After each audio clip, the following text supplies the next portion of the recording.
Hi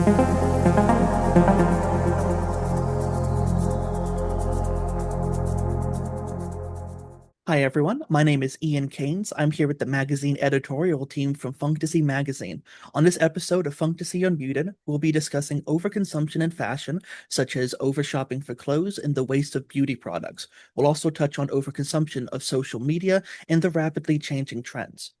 To start off, I'm going to open the discussion with a broad question that any one of you can jump onto. So, how do you think fashion, like clothing, is being overconsumed? This is Callie. I'll start the conversation kind of making like a broad generalization. I do feel social media is the definite main factor of overconsumption in all aspects, fashion, beauty. I think just especially with fashion alone, it's just like every social media has now like an online shopping factor, like TikTok shop, Instagram, like the influencers that sell things. And I feel like they're kind of pushing these almost disposable like products. Like you buy them once and then you throw them away. Like all the clothing, they're just, you can tell they're not made with the best fabric, just very cheap fabrics. So I feel like that's kind of pushing audiences towards, oh, I need that right now because this influencer is telling me to buy it and everyone's getting it right now and I want to be in the trends and follow everyone else. So I think that's the biggest leading cause is social media for sure. I Yeah, definitely agree. I'm sorry, James, would you like to go? sorry, yeah. I completely agree with that. I tend to write about pop culture related topics, so that means I spend a lot of time on social, unfortunately. And I think there is often a tendency to make social media the boogeyman of any issue of the last 10 to 15 years. But I will say that in this situation, certainly we can see that it has had a profound impact on the not simply the culture of fashion, but also the culture of speed and of trends moving quickly from one to another in milliseconds. I mean, you see Shein. Shein has 600,000 items available on its store right now. It adds 2,000 a day. Zara launches Mm. 12,000 new products a year. And you just have to wonder as an outsider hearing those numbers, how much of that is simply motivated by trying to emulate every single possible trend it can to the cheapest extent it possibly can versus how much of that is actually trying to create a quality product. I think this goes back to the idea of consumerism and personal branding, where everyone, even if it's not your occupation to be an influencer or anything, everyone in the attention economy to compete with each other, you have to have your own personal brand. You have to like be evolving. And I think, yeah, some of these brands, I know they operate on a 2-week trend cycle. So as soon as they come out with a collection, they're already thinking about what's going to be next. They're always moving forward. And I think I'm seeing a lot of obviously thrifting has been trending, but also celebrities on the red carpet, which I'm writing about, are wearing archival and vintage clothing. So I think trying to shift the perspective of I need something new, I need to keep up, to like how can I take what already exists and turn it into my own. I think that's a better mindset. I'm Priya. I like to write about kind of usually about sort of media and culture, specifically, consumers of that media and fan bases. And so, this kind of, I think one thing that's really interesting about like thrifting and kind of the new cultural capital of having a curated personal style is that, and in a lot of the articles, some of the things I read before we did this were talking about how even in kind of sustainable fashion circles, the actual act of consuming or like overconsumption is still there. So I read an Observer article how in the UK now Vinted, which is like an online, it's like eBay or Depop, like an online reseller app, is now the third biggest fashion retailer in the UK, and like more than Shein, more people based on revenue, so more people are spending money on buying pre-loved clothes on Vinted than they are on Shein, which is obviously one of the worst polluting fast fashion companies. Which feels seems very good, but I think on a more personal, and so obviously, and the benefit of that is, undeniably a good thing of like people buying secondhand more. But on like a personal level, especially when we're talking about social media and how it encourages people to want to follow trends and that kind of thing, it's psychologically very similar to going and doing a big fast fashion haul. I don't know. I feel like that's simplifying it a bit. So yeah, I'm interested to hear what other people have to say. My name's Liza. I'm based in DC, and I am very much into fashion. So fashion's what I'm really into. And I have a point that goes off of Priya and a point that goes off Maddie. For the point that Priya just made, technically, yes, I am definitely an over consumer of thrifting, but it's different when you think about where these clothes are actually going, because when it comes to thrifted clothes, they've already been used. And so the thrift is kind of like the middleman before going into the landfill. So you're kind of taking these clothes that are about to go to landfill, things that are already used, and saving them from, I guess, that fate. So it's like, even though I am definitely over consumer thrifting, I love accessories, I love items, I love clothing. At the same time, it's giving new life to something that was previously loved and is just going to be discarded. On a point that Maddie made, it's what we're seeing most often is that we have these larger stores like Forever 21, Urban Outfitters, that are trying to follow every single trend that enters on social media. And as we were talking about, because media is now so widely used, people are so easily pushing trends, and new trends are emerging a lot faster than they used to. And so when trying to keep up with all of these trends, you end up just having an overstock of clothes, and then it goes into the clearance section, and then everything's a mess, and you have these fabrics that are cheap because all you're trying to do is keep up with the trends while also trying to mass produce. But then you have other stores, and I think that this is kind of the way that it should be done. But at the same time, I can't blame stores for trying to keep up their brand. But having a niche, having the clothing that you specifically focus on, I think will give you a more curated audience. You'll be able to easily figure out what your audience is interested in wearing. And then it's also reducing waste because you're not trying to follow every single thing. So there's a lot of back and forth pros and cons when it comes to each. But I guess the overarching point is, I think it's important to stay niche. I think it's important to kind of curate for a specific target audience. And I think it's good to thrift. No, I was just gonna say I totally agree. So am I. I literally got this top on Vinted like last week, so I'm part of the reason, but I'm not the problem. Yeah. To add on about thrifting first, hi, I'm Amelia. I'm an LA native and I like writing about music and fashion. Although thrifting has become a trend in and of itself, partly driven by social media, thrifting is definitely much better compared to just blindly consuming fast fashion. First, of course, because of the environmental impact. And secondly, the physical act of browsing through the racks and choosing pieces that you like helps you develop your personal style, which in turn prevents you from just blindly buying whatever is trending. That's a great point. And I do think that absolutely thrifting is a positive force in our society, and it's great that it's trending right now. But I also do think that we need to consider if we still have this base culture of overconsumption that is fueling all of these trends, that is even fueling the trend of thrifting, will it not be replaced with yet another wasteful trend in the future, in the future of fashion, which is much less sustainable than thrifting? Yeah, and I think people like I understand like extending the shelf life of a piece of clothing, but it's still tapping into the consumerist ideal of like I need stuff. I need stuff to pull off this certain image, and I need to brand myself, even though I'm just a regular person. Like, it's very tied into how we're perceived, and it's kind of hidden messaging, but it's still consumerism.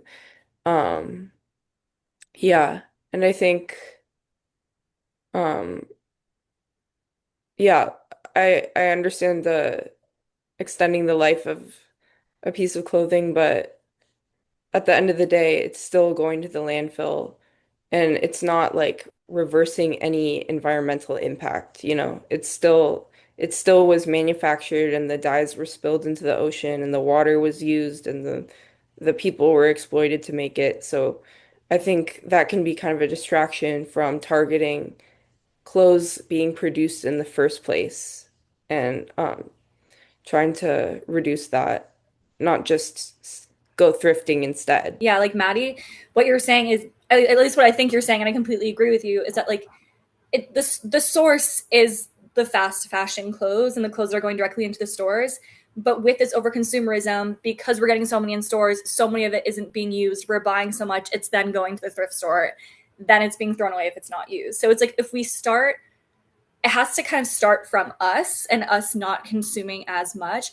So it's like I was saying before, I have a clothing rack that has pants, shorts, tank tops, long sleeves, sweaters, dresses, and then I have a couple sweatshirts, and that's the clothing that I have. And I'm not to toot my own horn, but I'm known around campus for being a fashion icon. So Okay. it's like you don't need much to fully express yourself and fully express who you are through your clothing. It's about having statement pieces.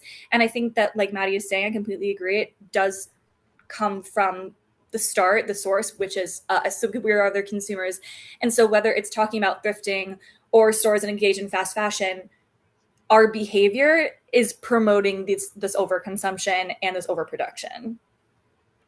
I do think it's really interesting thinking about what is in the thrift store, like whether we're just sort of recycling and putting into the cycle more fast fashion, because with the extent of sort of overproduction, I've seen I follow a lot of creators who, I mean, in the tone of social media and overconsumption, I do follow a lot of creators who are into vintage fashion specifically and talk about vintage and secondhand clothing and about how in even like 15, 20 years from now, there's probably the average quality of like secondhand clothes is going to be much lower than we have now, which is already at a lower standard than even like I have some vintage clothing that is from fast fashion brands that was made like 20 years ago, and the quality, even though it was fast fashion, the quality back then still like is so much better than it was now. And I think in terms of that, coming back to us as consumers, sort of starting with us, I think for me there was a change is when I got a little bit, when I was a teenager and I was into sustainable clothing, I was still buying a lot of fast fashion secondhand, and I was buying it secondhand, so I'd be like, this is more ethical. But then I still had a lot of, you know, clothes that didn't last very long and were poorly made and didn't fit well and whatever. And now as I sort of got older and more experience in like thrifting and learned more about fashion, like a really good way to kind of decrease your consumption, have a kind of, like Liza was saying, a kind of minimalist wardrobe, is actually to think about what you actually want from, you know, the most sustainable purchase you can make is the one that's going to last the longest, and one that's going to, and has maybe organic materials. Is it 100% cotton? Is it going to, you know, last a long time? Is it an item that you need and you'll use a lot, like a coat, like, you know, a good coat, or like boots or something? And so that's the kind of thing I think that is, I think depending on what your mentality is with thrifting, like it can change. I think it's quite easy just to like buy fast fashion items that don't really last, and again then still end up in landfill because they broke, but even though you bought them secondhand.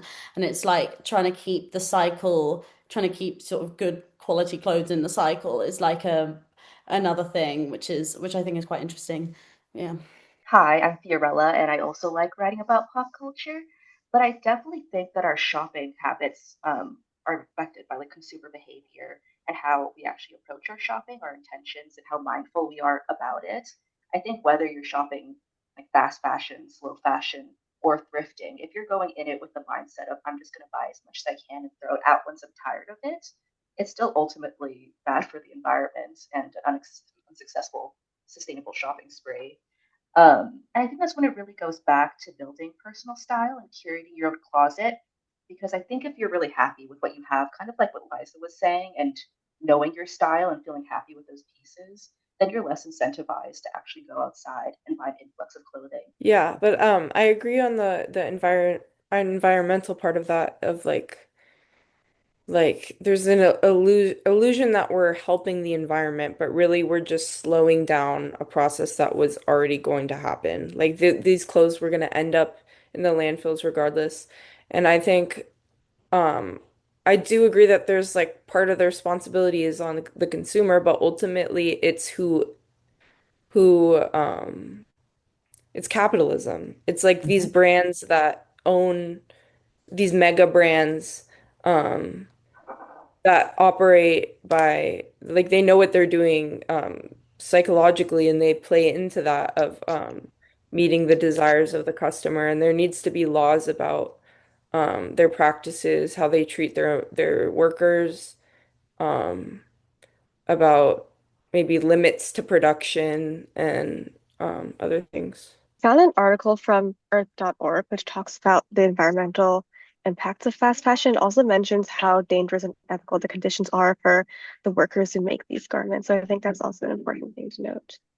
I think for me, a big reason why I started buying only secondhand when I was quite like a young teenager was when I read about like labor practices. And I think that is something that gets kind of sh I think it's uncomfortable to talk about, and I think it gets sort of downplayed a lot sometimes in the fast fashion conversation, mainly because brands are very good and very easily able to hide, you know, who is working in their factories, whether, you know, children, whether they're employing children, how much they're paying their workers. There's a lot of kind of protections that are given to these companies that really divorce us from where our clothes are coming from. And that's like a big part of what sort of overconsumption is, you know, we've lost a lot of skills. People until like the 70s, people used to make their own clothes, like, but now because of that, we outsource everything. And because of globalization, the key part of that labor is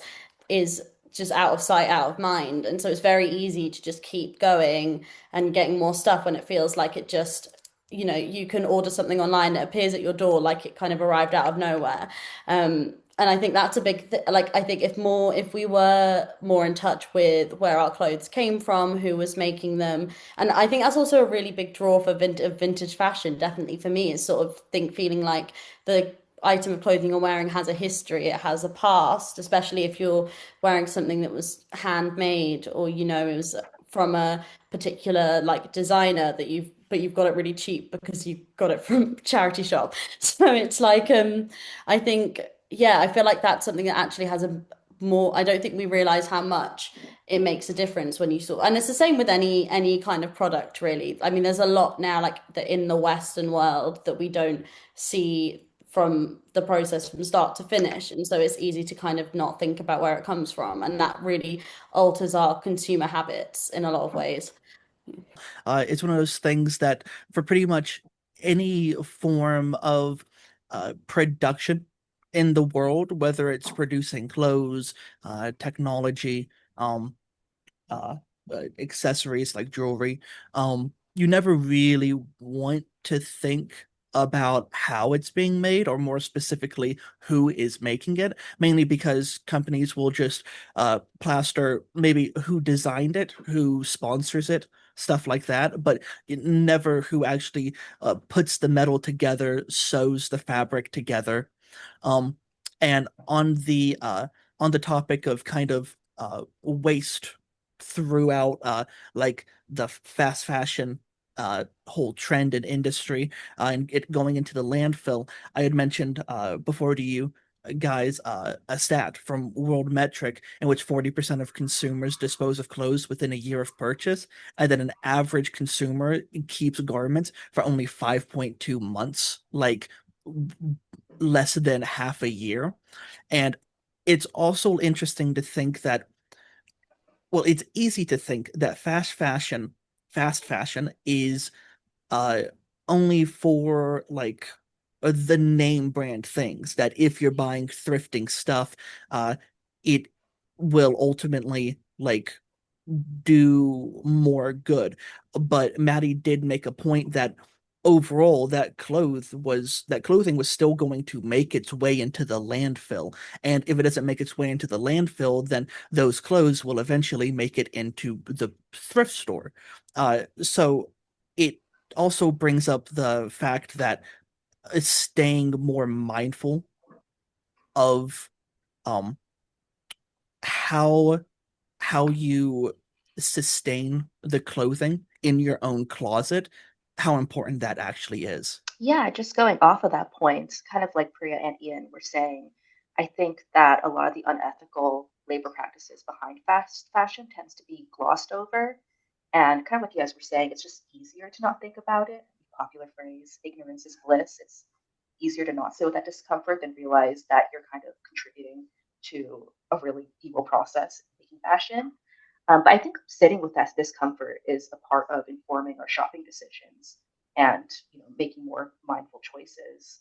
And also on top of what Priya was saying, you were kind of talking about how we've lost skills over the years. Like a lot of people used to know how to sew their clothing and fix their clothing, whether that was like stitching or patching or different kinds of things. And I think that kind of goes back to some trends we've been seeing with upcycling, which I think is another really successful form of extending the shelf life of your clothing. Me personally, sometimes I like sew little like bright patches into my pants if they have holes. And it actually makes me like them more because instead of them just kind of like falling apart, they're now kind of like fun and sparkly. So that's another way to approach it, I think. This is kind of a fun little tidbit to add, but once I went to this cafe with my mom and we saw this guy and he had these jeans that were just like, oh, they just looked like a pair of pants made out of a bunch of different patches. And someone asked about them because I thought they're really cool. And he was like, oh, these are actually a pair of jeans I've had since like the 80s. And every time there's a hole in them, I just patch them. And then his pants ended up turning into this like really beautiful like patchwork of fabric that he collected. And I thought that was just really, really cool. So it's like just about finding a different life for things, for pieces that you really love. And that was one of the important things. He was like, I just really love these jeans. I really love how they fit. Even if there's a hole in them, I'm not going to get rid of them. I'm just going to try and keep using them in a way that I can. And so that's kind of what I was talking about earlier, where finding pieces that are specific to you, and also about experimenting with clothes, but not in a way where you're going out and consuming. I mean that a lot of your clothing can actually be worn in so many different ways. And all it takes is a few safety pins to make it so. So it's experimenting with stuff, looking stuff up on Instagram about like, oh, this scarf, how to make it into a top or a skirt. There's so many different ways that you can make your wardrobe 3 times as big without over consuming. And I think some people are going back to the idea of the capsule wardrobe. And I don't know what shifted is I also used to be really into thrifting and fashion clothes of all kind. Um, but more recently, I think having more stuff stresses me out. Having stuff in my closet that I don't wear, it stresses me out. And so I kind of have this motto of like whenever I go into the store, um, and no random bullshit. Mm-hmm. Um, I don't want to accumulate that excess of things really has takes up psychological space as well. And I like to yeah, just really if you're not sure about whether or not you like it, like only purchase what you love and you will wear and that is easy to style with other things that you already have. Kind of goes with that saying of a cluttered home is a cluttered mind, and then the same can be said for a closet. 100%. Having just racks and racks of clothing and being like, well, I know for a fact I'm only gonna wear maybe 12 of these 60 things. Yeah. Taking it back to like also the social media thing, like a lot of the general it seems from like some of the stuff I was reading, like the general consensus on sort of trends and fast fashion, how it leads to overconsumption is that young people are particularly susceptible because it's a time when you're really trying to find your identity. And like with Maddie was saying about like everyone needing to have a personal brand, even if you're not an influencer, like needing to have your kind of niche for like for anything is like um is it that kind of wanting, because your clothes are a representation of who you are or how you present to the world, and that kind of, I think that when there's a lot of forces that can kind of take advantage of that need, rather than, and so which can lead to that tendency to overconsume, which I think is really interesting. I think I've definitely experienced that in the past. Like, especially, I think it can be quite easy. We've talked a lot about thrifting and kind of the pros and cons. I feel like it can be quite easy to fall into a trap with thrifting because not only do you feel like it's sustainable, but also it's very cheap. Like, and if you can find something that's like, I don't know, I feel like I've got a little bit too good at finding stuff that is sort of good quality and like dirt cheap on like Vinted, and then it's very easy to justify any purchase. I think it's quite, and I think when it comes to the social media thing and sort of trend, how that kind of aggravates sort of this kind of culture of overconsumption, it makes a lot of sense to me that that would be the kind of thing that people do latch onto. I think it's like I think we've kind of been like balancing the kind of personal kind of psychological thing of like having too much stuff and it taking up too much space in your brain, and then not knowing what your favorite pieces are, or like what do you actually like want to like represent you, and also the wider sort of political social issues that revolve around like choosing and buying clothes and throwing them out and that kind of thing. It's like a weird kind of balance that's kind of hard to find a middle ground for. Yeah, and I think it's kind of funny too because if you've got people who are buying 50 items from an online fast fashion store with 500,000 items in its catalog, they want to build a brand, but somehow in doing so, they end up looking sort of like everybody else on the internet. And it's sort of ironic because the real person with the brand is the person who does go to the thrift store and physically, tangibly pour through the rack, who actually upcycles their clothing, the guy with the patches on his jeans, who really cares about fashion and has a personality and is willing to express that through the things that he wears. I find that, yeah, another thing I think that makes me think of is I always think that when I see a TikTok shop ad for, I don't know if people have seen there's these pajamas, TikTok shop pajamas that like keep coming up on my like on my For You page. Like I cannot scroll without getting an advert for them. And I'm like, I'm not buying pajamas from TikTok. Like I know the amount of times I've seen this ad, like it's being shown to everyone else. These are not going to be good quality. They're too expensive. And so yeah, I was wondering if anyone, because I didn't read anything about TikTok Shop in particular. I was wondering, did anyone like come across that at all? Or like, I don't know. I think it's a really, because that's a really interesting thing is like a social media like company becoming also like a kind of drop shipper, like a drop shipping like marketplace. Yeah, I mean I mentioned this kind of in the beginning. Like I kind of just saw everything through my own TikTok as well. Like I do get these ads that just keep popping up. And I think the main thing that kind is just kind of weird in my mind is the way that they talk about them. It's like you are missing out if you do not have this piece of clothing. Like it's almost like talking down on people that don't. So then especially these younger people who are just like getting into their like fashion and not, you don't want to feel, it's easier to follow a group than feel like an individual, especially when you're younger. So I feel like they're kind of harping on the language they use. And it's like, you need this product, you need this clothing, or else you will be unlike everyone else if you want to be like everyone else.